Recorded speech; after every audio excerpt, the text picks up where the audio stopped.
Dados niki kula namung maos niki jenengan kitab niki hadiah nggih jenengan buta mawon. Mungkin seumur-umur maca nggih niki wonten ajaran nggih terus. Nggih ora kok terus sampai mati nggih mboten nggih mesti mati nggih kapan-kapan nggih mati nggih biasa. Tapi kula niku wingi-wingi jen kepikiran nggih kula kepikiran supados saya ngaji itu kan mulai 2004. Cuma sing ngaji teng mriki terbuka mulai 2005 pinten. Jelas niki tajdidun niat bahwa pertemanan kula jenengan niku kabeh napa fillah. Insyaallah nak pertemanan niki fillah njeng ben jenengan diberi satu mimbar yang semuanya serba nur. Itu gini niku tiang-tiang sing kekancan krana napa Allah. Pun ajenengan ngandel kula. Kekancan krana Allah iku mboten kudu sedekah teng kula, hormat kula mboten. Misale sing seneng sedekah nggih angsal. Sing mboten seneng nggih angsal nak pertimbangane Islam. Misale timbang dhuwit tak kena Gus Pak wis sugih tak kena bojoku wae sing melarat. Itu nggih Islami, paham nggih? Paham nggih? Niku nggih napa? Islami. Sementing aja krana medhit. Dhuwit tak kena Gus Pak iman, tak kena bojo iman, tak kena anak iman, tak kena mbah lah itu bodho nanti pun keliru banget. Niki penting kula aturaken kula akhir-akhir ini sering napa nggih, sering ngipi, sering pancen susah. Kula nganti sakniki susah kula teng donya ku sitok nggih. Maksiat itu menciptakan ekonomi. Jadi kula niku seneng ibadah teng donya namung haji. Mboten seneng haji, seneng sistem ibadah haji. Niki logikanya gini nggih. Misalnya ada doli sebelum ditutup. Kalau ada komplek prostitusi itu artinya kan transaksi seksnya juga bayar. Nanti di seputar situ ono bakul mie. Mungkin taksi malam-malam yang nganterkan hidung belang. Nanti mungkin seputar situ juga laris. Macam-macam. Makanya itu yang diwawancarai di Keramat Tungkak dulu di Jakarta itu lucu. Ada bakul mie itu orangnya soleh. Dia ya tidak pernah zina, ya tidak pernah apa-apa. Tapi dia bakul mie seputar situ. Ketika ditutup ditanya, kamu susah ya? Susah sekarang sepi. Itu kan lucu. Jadi jangan kira Anda yang tidak berzina itu terus tidak memberi kontribusi. Mungkin kita supir taksi atau supir becak. Paham ya? Mungkin kita punya warung seputar situ yang larisi ya orang-orang yang mau ke situ. Jadi sing iso nandingi niku namung haji.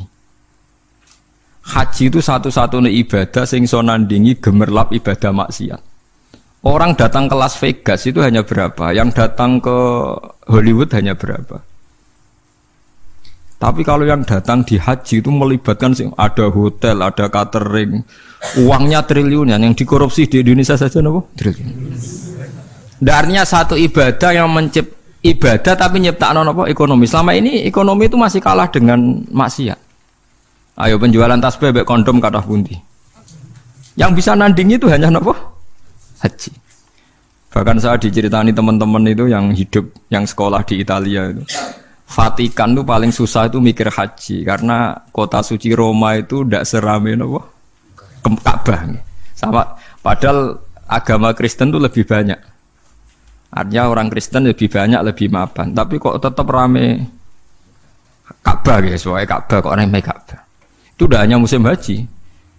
Misa yang suci di Vatikan saja masih rame umroh. Enggak usah ditandingi haji, baru dengan umroh aja tidak bisa.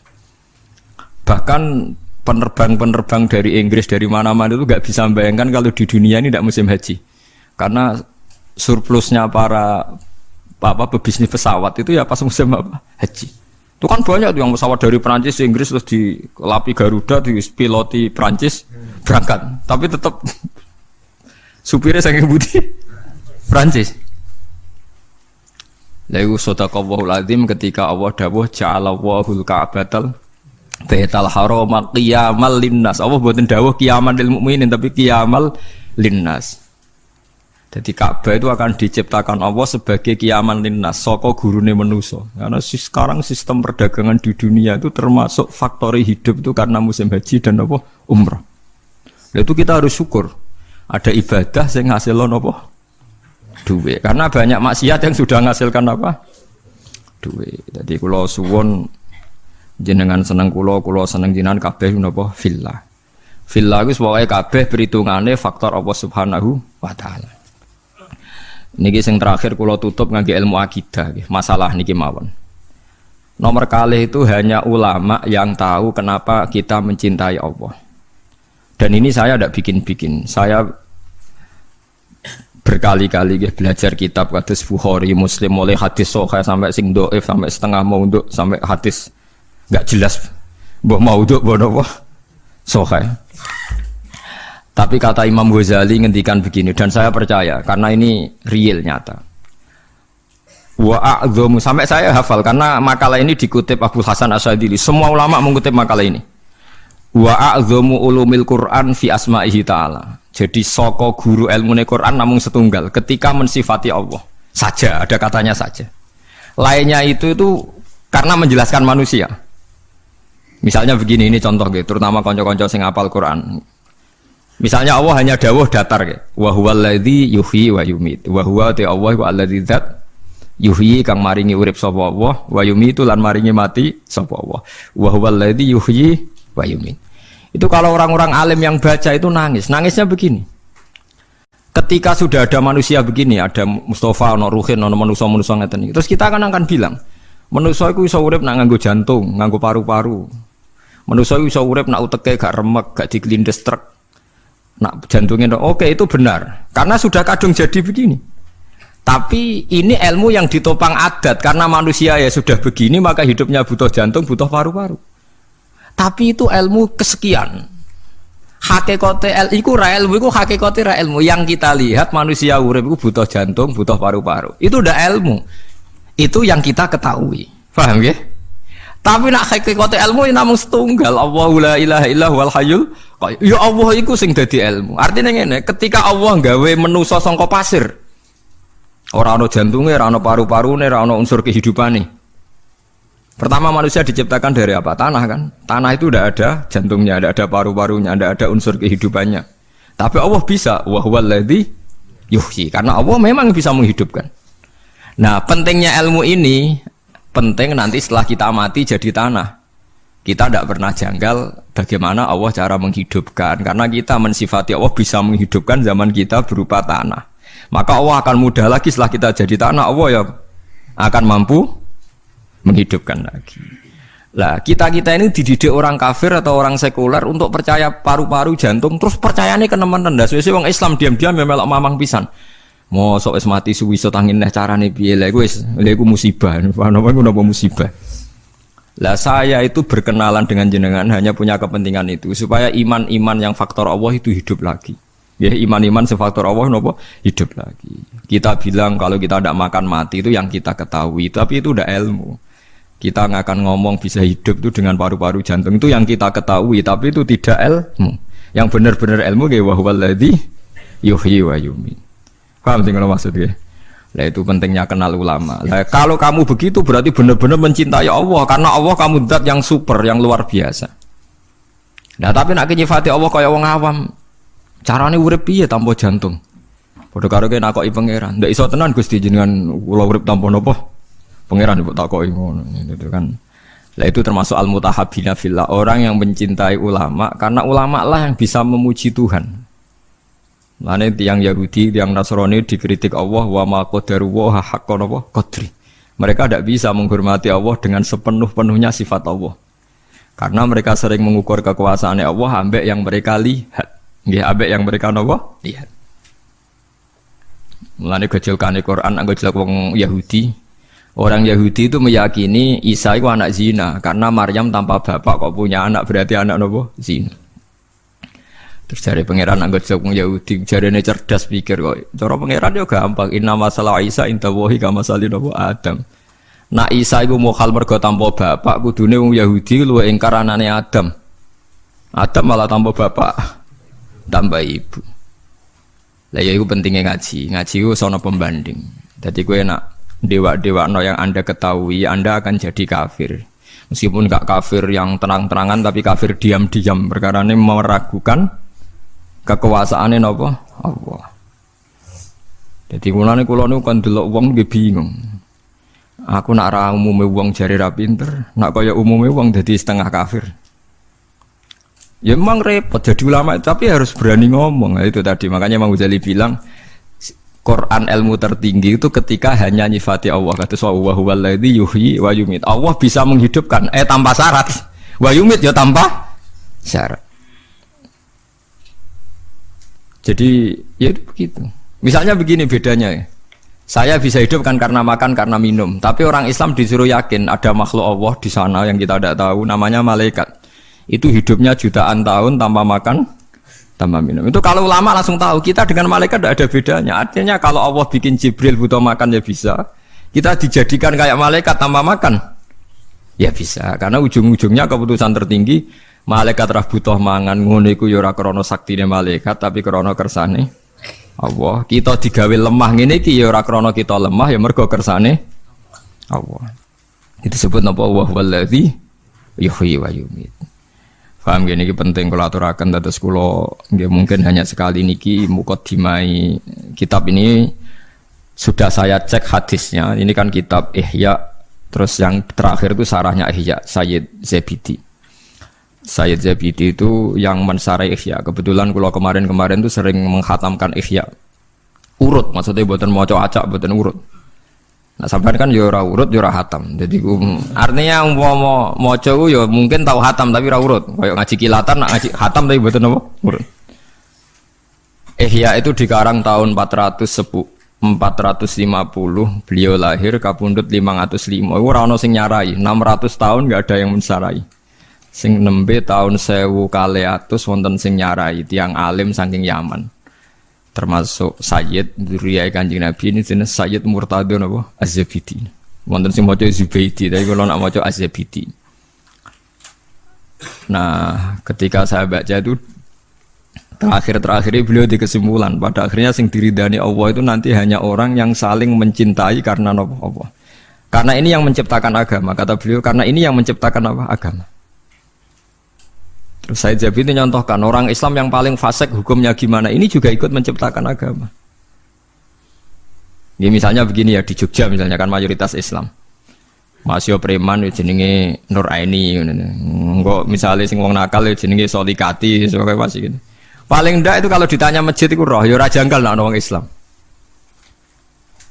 Ya kita menjadi mayoritas di Jumatan raisin, sampai sholat raisin, mereka mayoritas Islam meskipun ketemu orang-orang yang tidak nopo sholat. Tapi kalau ada misalnya hidup di Australia atau hidup di Ambon ya, namanya siapa Martinus, sopo jeneng Kristen, terus kita kok apa sholat, kita kok masjid rawani, wes meragukan orang era jelas, sing ditakoi tidak nopo Islam. Tapi wong fasik sing ra sholat lah asal Islam, kita kok masjid itu rasungkan wong dekne Islam. Itu zaman Sidina Umar ngendikan apa orang fasik Islam dapat saham ghanimah, jawab Umar dapat karena memperbanyak kuantitas. Lah iku al-mutahabbina napa? Fillah. Kula niku nate diceritani kanca-kanca tangga kula sing kerja teng Malaysia, TKI teng Malaysia. Itu pernah satu kapal itu saking banyaknya penumpang itu ada Jumatan karena pas dina Jumat. Walhasil penumpang sebagian sing non muslim gak seneng. Karena dak bawah itu dipakai Jumatan, yang tempat publik itu dipakai Jumatan. Wong Islam senengane ganggu wong ae, wong kapal wek wong akeh dienggo Jumatan. Itu sing ngomong ngono dijotosi. Sing jotosi sing ra Jumatan. Dadi yo dekne ra Jumatan jagongan mek Cina. Ngono niku tangga kula. Aku ra trimo Gus tak jotos. Lah kowe Jumatan nggih mboten.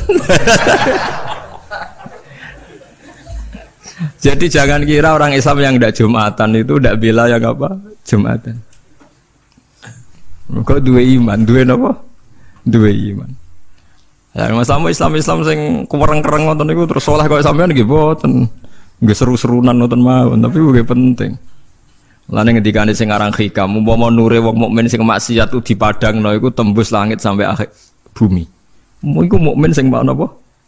Maksiat. Mergo ana nure iman, nggih ana nure iman. Lah nure iman ngopo? Ndekne nyebut Allah. Coba yang mentabukan Tuhan Yesus itu siapa? Wong Islam sak donya mergo darani pangeran namung Allah Subhanahu wa taala. Artinya ndekne duwe ketakwaan iku nyingkir liyane Allah kemungkinan menjadi Tuhan. Dia tetap ikut sebagai duta kita menafikan selain Allah kemungkinan jadi Tuhan.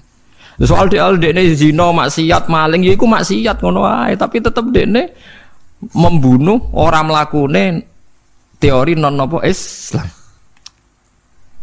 Lha ge sampean saiki hitung secara ekonomi, muga kowe dadi pangeran. Kowe mari ora roh. Ora roh nek Allah ngitung per miskolan apa? Cara saiki hitung cara model dagang. sak Bantul lah misalnya contoh sak Bantul iku Islam kabeh, gak salat kabeh. Sing salat iku mau 10%. Berarti butuh masjid misalnya 100. Tapi berhubung Islam kabeh gak butuh gereja blas. Berarti kan gak ada sistem bisnis yang karena faktor nopo gereja. Atau patung Yesus ora payu, gereja ora payu, mergo Islam kabeh. Artinya sebab gak ono gereja itu sebabnya apa? Sebab pokoknya Islam soleh pasal Islam. Mboten tak bedheki. Sebabnya ora ono gereja itu asal Islam apa kudu Islam soleh? Asal Islam. Berarti asal Islam itu wis iso gusur kemungkinan ono tempat kemusyrikan. Mbok sekali-kali ngregani wong ora saleh ya kancamu ya kowe dhewe ada udah sawangane ora siap aku ngelem ora saleh. Olehmu sombong lho, padha ora saleh wae kok ono ngelem ora saleh. Artinya memberi kontribusi kan betul. Memberi kontribusi keantian kepada kemusyrikan. Paham ya maksudnya?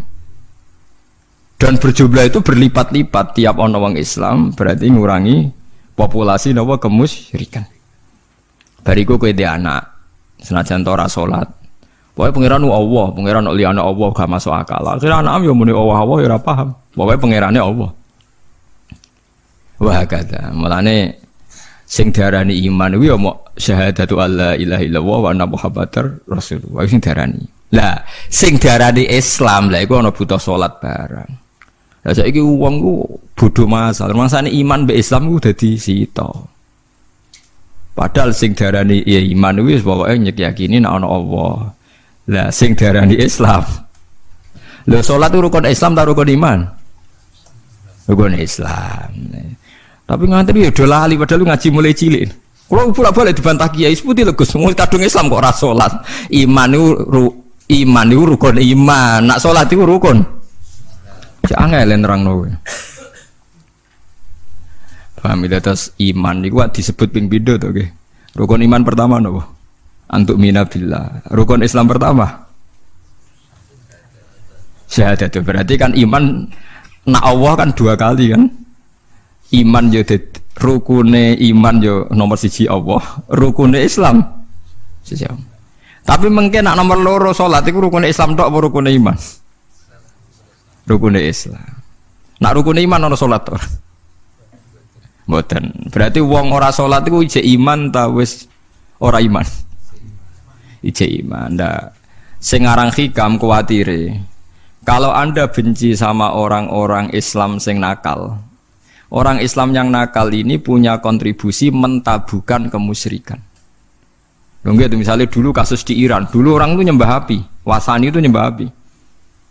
Gara-gara mereka dua iman itu udah mencoba mateni api. Ya orang pati sholat tapi wis iman. Api kok pangeran dipateni ya kena.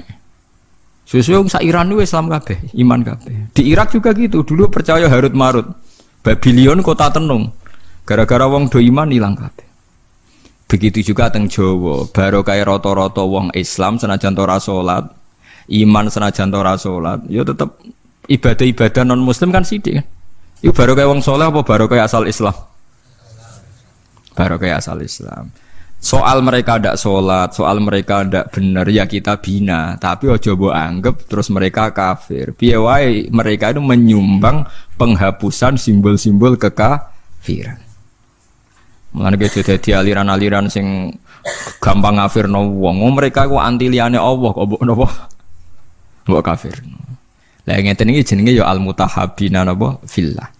Jadi sadar kontribusine tiyang Islam fasik tenggene jumlah kuantitas tiang nopo Islam. Paham gitu terus Allah nu ngitung nu per miskola nopo dzarrah nggih per nopo miskola nopo dzarrah. Lagi kuatir kula ngoten niku nggih. Bisnis prostitusi ngelahirno bisnis. Bisnis tinju kados teng Hollywood teng Las Vegas itu ngasilno bisnis.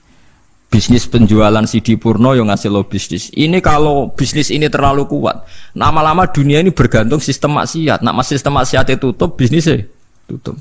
Seperti tempat-tempat maksiat dulu di Doli, di Keramat Tungkak ditutup. Yang protes tidak hanya lonte-lontenya, tapi pedagang mie protes, taksi seputar juga protes, tukang ojek protes. Padahal mereka orang-orang soleh. Artinya tidak terlibat begitu. Tapi sudah menjadi sistem apa? Bisnis, sistem ekonomi. Lah kula suwun jenengan dalam kesalian nak iso juga jadi sistem napa ekonomi supaya lebih kuat. Ini kados Ka'bah niku.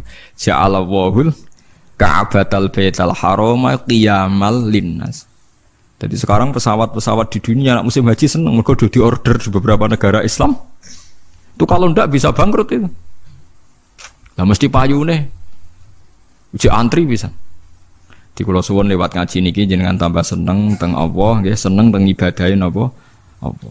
Nggih liwat ngaten iki. Lah iku nak sampean seneng kula seneng jenengan faktor pangeran fillah niku jeng ben diangkat pangeran terus diumumno ainal mutahabuna napa bijalali. Dadi niki hadis sahih tenggene Bukhari wonten teng Muslim wonten al yauma udzilluhum yauma la dzilla illa dzilli. Terus mulane sampean ora usah seneng macam-macam pun. Pokoke nek seneng bojo nggih piye wae iki sing nolak zina. Mas yo ngamukan wis. Barokah bojo iki kowe ora selingkuh. Aja kok gara-gara bojo kereng malah selingkuh lek malah kuwale-wale kowe. malah kuwale-wale. Jadi ke dawuh Imam Ghazali misalnya ke seneng bojo mbok anggap penolak zina iku yo berarti ke seneng villa, seneng duwe anak mergo sok ben niku calon penerus sujud berarti seneng napa villa. Terus seneng wong Islam sing ora tau salat, ora tau zakat mergo piye wae anti kemusyrikan, anti nyembah liyane Allah iku ya seneng villa. Ya semuanya ya ada kadarnya, tapi piye wae asal mukmin berarti dia anti Tuhan selain Allah. Pun kita terus niki kitab jenengan simpen pokoknya bahwa niki napa memperbarui ukhuwah nggih, memperbarui ukhuwah bahwa hubungan kula jenengan niku villa. Mulane kula mboten nate kecewa mbek jenengan, mbok kurang sopan, mbok kurang apa mboten roh. Mboten roh. Ora sopan piye ora roh. Sopan piye mboten roh. Iki kula niati kula ngaji teng mriki seneng napa villa. Lah kangge kanca-kanca sing hafal Quran sing saged ngaji kula suwun nak maca Quran terutama ning sifate Allah niku sing sifat hakiki. Liyane niku disebut Quran karena menjadi hukum publik. Ya kados tadi misalnya sampean jagoan mbek tiyang ditakoki. Misale Ruhin jantungnya dicoplok urip ta ora? Nggih sampean jawab ya Ruhin nek jantungnya dicoplok ya mati. Nak disembelih ndase prudul mati ta ora? Ya mati.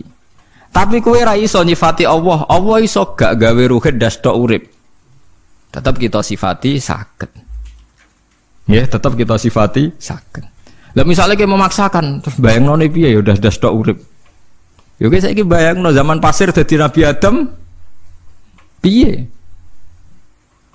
Lah iku melane kadang Allah iku ora nyebut objek tapi mau nyebut wa huwallazi yuhyi wa yumit. Allah sing nguripno lan sing matekno gak nyebut objek. Mergo nek nyebut objek, wong ra iso bayangno ndas keputul urip, wong tanpa jantung urip. Mergo kesuwen oleh delok wong urip ku syaraté nganggo sirah. Paham ya? Tapi misalnya kue dadi Nabi Adam. Misalnya kue bayangno dadi Nabi Adam barang rapopo kowe bayangno dadi Nabi Adam. Tuwangi ning donya dhewean. Gusti kula keng pundi? Niku lho kok pasir. Menawa Nabi Adam malah janggal. Ana wong kok ora percaya. Menawa nak ketemu pasir kok ora dadi aku ya. Mergo dekne ngerti ku jenise, napa? Mergo ngerti ku apa? Cara kowe dadi Nabi Adam dhewean. Angger dikandani pangeran niku kula urip keng pundi Gusti? Iki lho kok pasir. Menawa tiap roh pasir kok gak dadi aku, malah dinteni dadine kan? Karena dia pengetahuannya tunggal, materine kok napa? Materine kok napa? Pasir. Nah, makanya ilmu yang kita ketahui sekarang itu jangan menipu. Mulane kula nu sering debat mbek kiai ditangeli ngeten. Gus, mosok wong ning panase neraka jek iso urip. Lah piye napa nek neraka urip ra iso? Ketoke kok angel, Gus. Lah ada nyoal neraka kok koyo PKI ya. Masa kita alal pelem banyu ayo ora iso urip. Ada sing soal neraka mesti kecampur PKI. Kita ini kan menjadi aneh, seakan-akan menggugat mosok ning neraka panas ngono wong iso urip. Kenapa objeknya neraka ora ngenyek Islam, ngenyek agama? Padahal kita juga gak bisa membayangkan urip dicelupno banyu, dilelep-lelepno kowe iso urip ta? Ndak bisa kan? Lha ya rak padha-padha ra iso iku kudune contone aja neraka, iku contoh agama, contone banyu ditimbun ning tanah. Kalau nuruti ilmune manusa ndak bisa bayangkan hidup kan ndak hanya di neraka kan, ditimbun tanah ya ndak bisa hidup, ditakok jero banyu. Ndak bisa hidup. Lah padha. Kita sendiri aku dhewe bayangno ning donya iso urip ku ya aneh. Wong ora ora sebabe urip kok iso urip. Mana kalau nanti ketemu tiang radi PKI itu tobat gara-gara ngaji kula tak takoki ngoten. Lah kowe kok iso urip sebabe apa? Ya ndak tahu pokoknya hidup. Nang kowe dhewe urip ora ora sebabe kok saiki bareng urip takok apa? Iki kula suwun nggih dados sifate Allah sing paling dhuwur teng Quran niku napa? Ketika Allah nyebut sifate piyambak tanpa objek nggih tanpa napa? Objek. Mulane ngendikane Kanjeng Nabi a'dzamu ayatin fil Quran napa ayatul kursi. Mergo mboten nyebut napa objek namung Allahu la ilaha illa huwal hayyul qayyum. Allah ndat sing berdiri sendiri.